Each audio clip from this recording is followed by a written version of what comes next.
Coucou. Pour être tout à fait honnête, je suis un peu embêté parce que, en fait, quand on m'a contacté, on m'a dit hey, viens faire des Vox, ça va parler d'IA, ça va être trop cool, tu vas voir, c'est rigolo.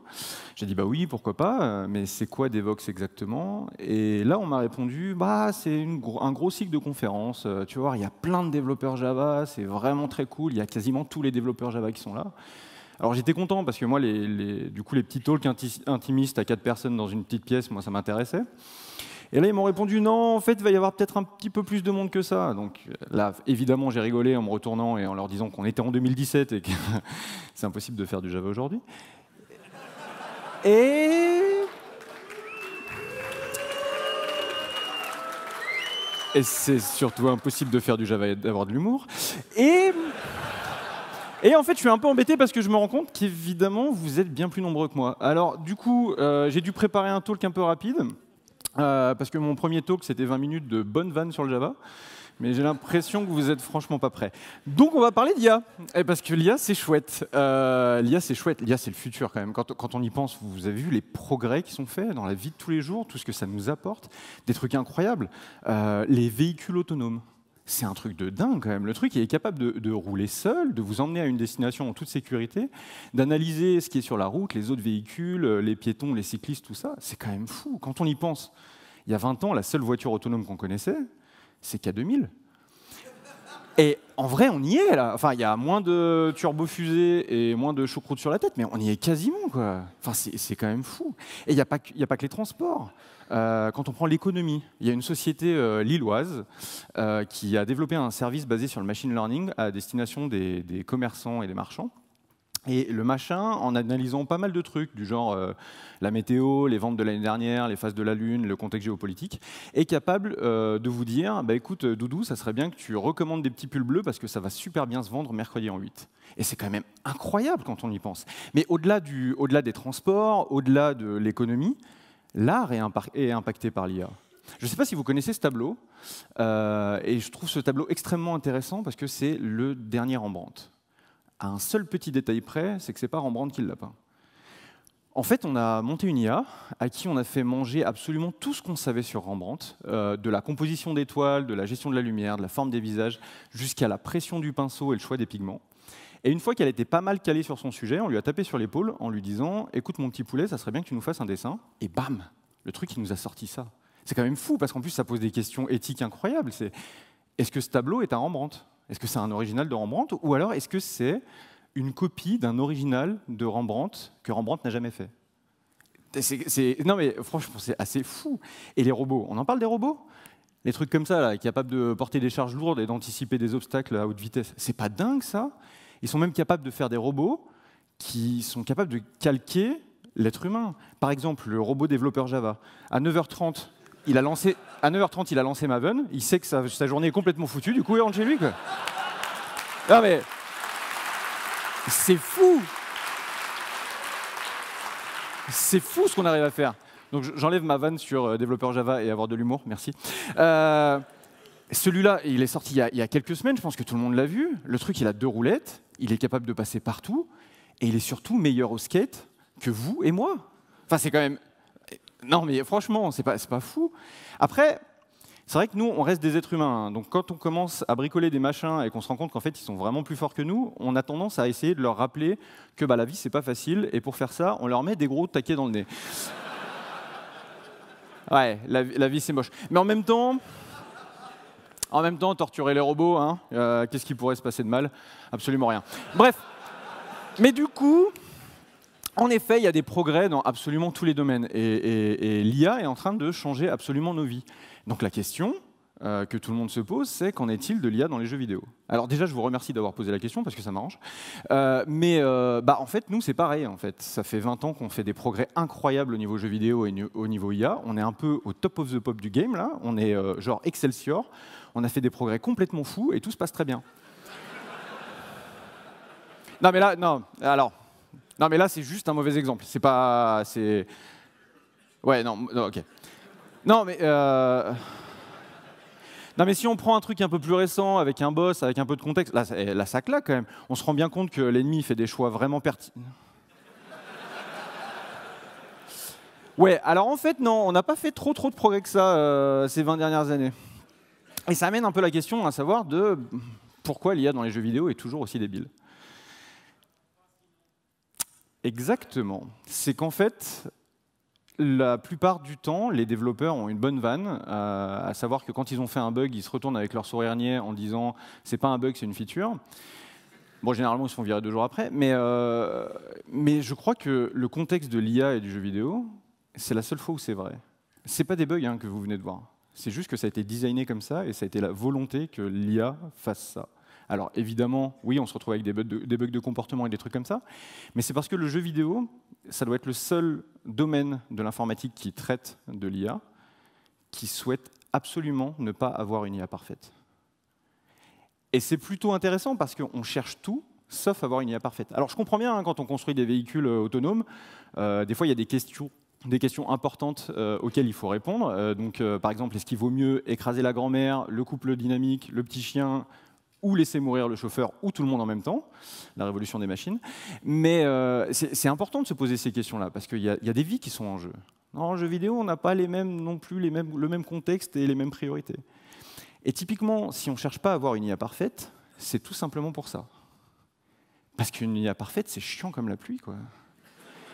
C'est qu'il y a un moment, une IA parfaite, elle nous rappelle qu'on est juste des sacs à viande, qu'on a un lag incroyable au niveau des réactions, et que le temps qu'il nous faut pour appuyer sur un bouton, elle a déjà trouvé 250 stratégies pour nous tuer efficacement. Et du coup, un joueur qui ne peut pas gagner, c'est un joueur qui va finir frustré. Et du coup, un joueur frustré, c'est un joueur qui va ne pas acheter votre jeu, ou critiquer violemment votre jeu, et c'est un joueur qui va se retrouver à insulter des mamans sur Twitter. En même temps, non, parce que ça, il le fait normalement. Donc, oubliez la partie sur Twitter. Non, mais le reste, c'est vrai, pour le coup. On ne cherche absolument pas à avoir des IA parfaites. Et ce qui nous amène à un truc intéressant. Là, pour le coup, c'est facile à voir, hein, parce que c'est un jeu mécanique, c'est complètement hypnotisant. Donc là, ça fait 3 minutes que vous n'avez absolument pas écouté ce que je vous raconte.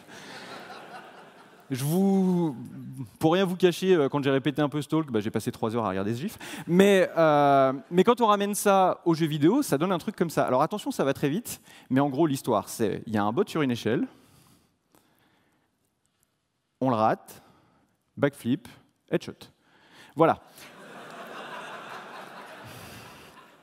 Évidemment, ça n'intéresse personne. Personne n'a envie de jouer contre un truc comme ça, parce que c'est plus du jeu. Je vous le remets parce que je l'aime bien. Voilà, aucun espoir. Et ce qui nous amène à un truc intéressant, à savoir le paradoxe que j'appelle le paradoxe de la débilité maligne. En fait, il se trouve qu'on cherche à avoir des IA parfaites. Quand on développe un très gros jeu compétitif, par exemple un jeu de voiture où le joueur va devoir faire la course contre quelqu'un d'autre, ou un jeu de foot ou machin, on va tenter d'avoir la meilleure IA possible. L'IA qui sera impossible de battre 99% du temps, un truc qui ne fera jamais d'erreur. Et une fois qu'on aura passé des mois, voire des années à bosser sur ce truc-là, une fois qu'on l'aura, on l'invitera un soir tranquillement dans un coin sombre du parking de la boîte, on lui tombera dessus à 4 avec des pelles et on lui tapera dessus suffisamment fort pour la rendre suffisamment débile pour que la masse des joueurs soit capable de la battre. Et c'est un parcours qui est assez intéressant parce que je pense qu'on est les seuls à faire des trucs comme ça. Là où la plupart des autres champs informatiques utilisant l'IA vont absolument se fixer l'IA parfaite, nous, on va aller la chercher et la rendre suffisamment débile pour que tout le monde puisse espérer gagner contre elle. Mais du coup, on n'utilise pas l'IA uniquement pour le compagnon qui joue avec vous ou l'adversaire qui joue contre vous. Parce qu'évidemment, quand on met 70 balles dans un jeu, on n'a plus trop d'argent pour se payer des amis avec qui jouer. Mais ça ne sert pas que à ça. On s'en sert aussi pour créer des comportements à peu près cohérents et à peu près crédibles. Imaginez par exemple un système complètement vide où vous mettez des personnages qui ne sont pas contrôlés par le joueur, donc des personnages non joueurs, et à chacun de ces personnages, vous attribuez ce qu'on appelle un arbre de comportement. Donc c'est un behavior tree, donc c'est un truc tout bête en IA où au final le personnage va faire des décisions en fonction des stimulus externes. Okay, donc s'il fait froid, il a de grandes chances de mettre un pull parce qu'il va avoir froid. Donc c'est juste un arbre très bête comme ça. Vous mettez vos petites IA dans une petite boîte, vous appuyez sur play, et là il ne va pas se passer grand-chose. Parce que l'IA n'est pas super coopérative de base, mais c'est surtout qu'il va vous falloir un minimum de chaos pour créer des trucs fantastiques. Ce qui est cool, c'est que dans le jeu vidéo, un générateur de chaos, on en a un qu'on se passe de génération en génération depuis des années. Il est parfait, il vous fout la merde dans n'importe quel système. Ça s'appelle le joueur. Vous lui filez une manette, il va commencer à jouer et il va vous foutre une merde que vous avez jamais vue. Et impossible à prédire. Et du coup, ça nous amène à un truc comme ça. Donc, je vais vous montrer une courte vidéo d'un petit jeu indépendant que personne ne connaît trop, qui s'appelle GTA V. Ça s'est pas très bien vendu. Et en fait, dans GTA V, les personnages non joueurs suivent un truc qui ressemble à des arbres de comportement. Et du coup, quand on crée suffisamment de chaos, ça nous donne un truc comme ça. Donc le joueur a créé un petit chaos avec un accident de voiture, il y a des flammes classiques de GTA, et comme il y a des flammes, les pompiers arrivent. Les pompiers arrivent et arrosent les flammes. Sauf qu'il y avait suffisamment de place pour la voiture jaune pour s'insérer et aller jusqu'au feu rouge. Sauf que du coup, la voiture jaune, elle se retrouve arrosée par le camion de pompiers, et le chauffeur prend ça pour une agression, donc il va régler l'agression. Le problème, c'est que les pompiers, eux, ils agissent en bande. Donc une fois qu'ils ont réglé le problème à gros coups de taquet dans les côtes,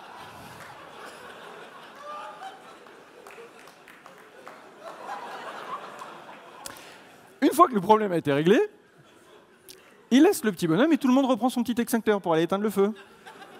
Donc on va éteindre le feu. Tout se passe bien. Là, on va quand même vérifier que tout le monde va bien. Donc en effet, il ne respire plus. Et là, les pompiers remontent dans leur camion parce que l'incendie est terminé et ils reprennent leur routine. Et là, petit bonbon pour les yeux. Hop. Oui, ça, c'était sa tête. Voilà. Alors, outre la violence de laquelle on peut discuter, on peut en débattre, il n'y a pas de souci, ça reste un jeu vidéo. Mais on peut en parler, il n'y a pas de problème. Mais outre la violence de ce qui vient de se passer, ce qu'on vient de voir, c'est incroyable. D'un point de vue purement technique et purement jeu, c'est complètement fou, parce que personne n'a été capable de prévoir qu'un truc comme ça allait arriver. Il n'y a pas un développeur qui s'est dit, bon, bah alors si on a une voiture qui prend feu ici, dans telle position, et que peut-être il y a une voiture jaune qui arrive avec tel comportement, c'est impossible de prévoir un truc comme ça. Et c'est juste parce que les arbres de comportement réagissent selon des stimulus, et que le joueur a su créer le chaos parfait pour avoir ce moment-là qu'il est arrivé. Et c'est ces petites phases de jeu-là qui font aussi que GTA est un jeu aussi exceptionnel, parce que des choses qui arrivent comme ça, peut-être une fois sur 1000 parties, vous en trouvez des centaines sur YouTube. Et il y a des trucs improbables et incroyables. Et c'est vraiment très cool. Mais par contre, il est possible aussi d'utiliser l'IA dans les jeux d'une autre manière, de se servir clairement de l'IA comme le point central du jeu, et pas comme une motivation pour le joueur ou un amusement pour le joueur. J'aimerais vous parler de 2 jeux qui sont créés ici, en France, à Paris, par 2 toutes petites équipes et qui font le pari d'utiliser l'IA autrement. Ces 2 jeux, le premier s'appelle Gladiabots.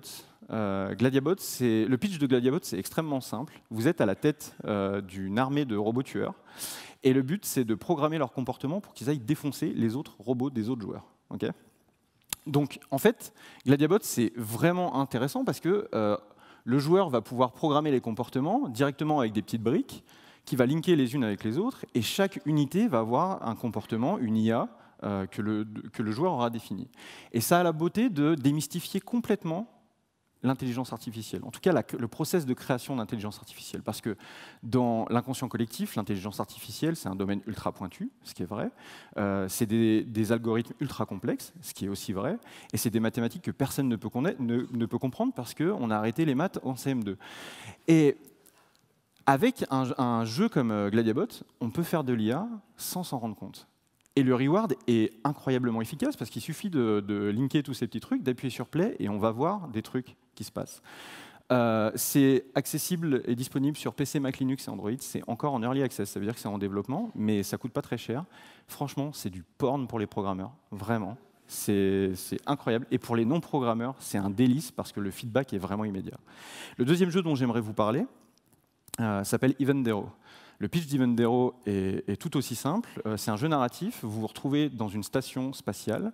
Vous êtes seul, à l'exception du seul compagnon que vous avez qui s'appelle Kaizen et qui est juste un chatbot. Et c'est un chatbot qui a quand même le doigt sur la possibilité de dépressuriser la salle dans laquelle vous êtes. Donc vous ne déconnez pas trop à lui faire des blagues. Mais en gros, Evendero a le bon goût d'utiliser vraiment une interface classique de chatbot pour comprendre l'énigme et pour interagir avec. Et je vais vous montrer une vidéo très très courte d'un youtubeur très connu qui joue à Evendero pour la première fois. Et je vous invite à faire attention à ses expressions quand il comprend à quel point le jeu est différent. I'm getting a lot of Alien Isolation vibes from this. Oh, it's very much like it. It even has the same kind of computers. Executing Chargement Identifiant SH, Silent Hill. Please enter a new login. Can I?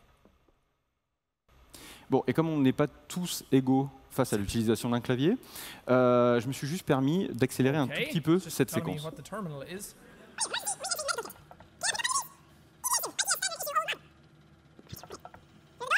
Ouais, il cherche beaucoup. Mais il va trouver. Oh! Oh! I can actually type! Oh! L'intelligence artificielle. Jackaboy, login input successful. Do you want to keep Jackaboy as your new login? Yes. Oh, cool! New user Jackaboy created. Le jeu n'a pas commencé encore. Hein. Incrementing event count. Success. Hello. And here we are. Nice to meet you, Jackie boy. Nice to meet you too, Mr. Robot. Hey, that's a TV series. I can sense that we will become good friends, you and I. I hope so. You can talk to me in plain English, Jackaboy. I am talking to you in plain English. In plain English. Hey, Jackaboy, it's my duty to let you know how to control things around here. Okay, let me have it. Terrific. What? Wait, okay, so how do I control things? If you formulate a clear instruction, I may do it for you. Just try and you'll see. Open door. You learn fast, Jackie boy. Executing open door. That's awesome! Oh god, is this going to get really confusing then after a while where it's like, open door, execute order 66. Okay, you're almost done. Success! We opened the door. It has some of the same sounds as like Bud and Mom from Grow Up. Where are we? You are in the airlock 1. That's really cool. The fact that I can actually ask it questions. Because normally it's like you type out stuff and then the game just tells you stuff anyway. Et c'est là où je vous coupe parce qu'après ça spoil un petit peu et ça serait dommage de vous priver de ça. Évidemment, tout ce qu'il a écrit, personne ne pouvait prévoir qu'il allait écrire ça. Et si vous jouez à Evendero, il y a de grandes chances que vous tapiez autre chose. Et à chaque fois, Kaizen arrive à répondre de façon plus ou moins pertinente, à faire des bonnes blagues de temps en temps et à vous tuer parfois. Mais c'est vraiment très intéressant. Et Evendero, c'est disponible sur PC et Mac, c'est disponible depuis 1 an. C'est vraiment une merveille. Si vous avez l'occasion d'y jouer, n'hésitez pas. Et j'aimerais terminer sur une toute petite anecdote. Beaucoup pensent qu'elle est fausse, certains pensent qu'elle est vraie. Moi, je fais partie de ceux qui espèrent qu'elle soit vraie parce que j'espère que même les IA bancales des jeux vidéo peuvent nous apprendre des choses sur nous-mêmes. C'est une anecdote qui se passe sur un jeu qui s'appelle Quake 3 Arena. C'est un jeu qui est sorti en décembre 99. C'est un jeu ultra compétitif multijoueur où le but, c'est d'apporter la diplomatie dans la gueule de son voisin à coups de lance-roquettes. Donc voilà, c'est très nerveux, c'est très violent, c'est vraiment très cool, sauf qu'en 99, Internet n'était pas ce qu'il est aujourd'hui, et du coup, il était quand même possible avec Quake 3 de créer son propre petit serveur dans son petit garage. Et c'est l'histoire d'un gars qui monte justement un serveur pour jouer avec ses potes, qui joue plusieurs mois, plusieurs années, puis qui arrête de jouer. Et au bout de 4 ans, alors qu'il doit débrancher ce truc-là, il retrouve le serveur et il se demande ce qui s'est passé sur ce serveur pendant qu'il n'était pas là. Parce qu'en fait, dans Quake 3 Arena, quand on joue et qu'il n'y a pas suffisamment d'êtres humains pour jouer, le jeu spawn des IA qui vont jouer et simuler les comportements des joueurs. Sauf que la beauté de Quake, c'est que certaines des IA sont capables d'apprendre de leur passage en jeu. Donc plus elles jouent, meilleures elles deviennent à Quake. Et 4 ans, pour une IA, c'est très très long. Et du coup, pendant 4 ans, ces IA ont joué entre elles uniquement, en attendant qu'il y ait des joueurs humains qui arrivent et qui jouent contre elles. Et au bout de 4 ans, il se log sur son serveur. Il arrive, au moment où il spawn, toutes les IA se mettent à tourner autour de lui, mais personne ne tire. Il se déplace, toutes les IA se déplacent avec lui, tournent autour de lui, mais personne ne tire. Et au moment où il tire sur une des IA, l'intégralité des IA lui tire dessus et le tue. Parce qu'elles sont arrivées à un niveau de connaissance de la guerre où au final, elles ont réussi à déduire que la meilleure manière de gagner la guerre, c'est de ne pas la faire. Parce que personne ne meurt si personne ne tue. Merci.